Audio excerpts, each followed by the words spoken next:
नमस्ते प्रणाम दोस्तों, कैसे हैं आप लोग। उम्मीद करती हूँ अच्छे होंगे। मैं अपने यूट्यूब चैनल सिंगर मोना में आप लोगों का स्वागत करती हूँ।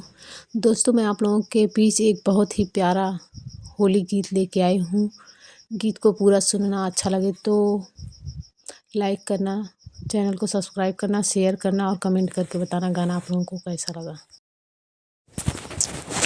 आवा खेलल जाए होली ये भौजी, आवा खेलल जाए होली। चला खेला तू होली ये भौजी, खेला देवर संग होली। रुका देवरु तनी जेवना बनाइली, रुका देवरु तनी जेवना बनाइल।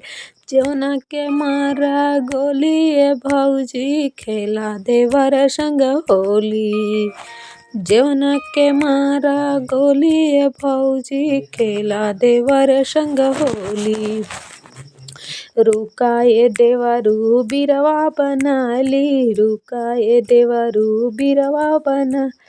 बिरवा के मारा गोली ये भौजी, खेला देवर संग होली। बिरवा के मारा गोली ये भौजी, चला खेलल जाए होली।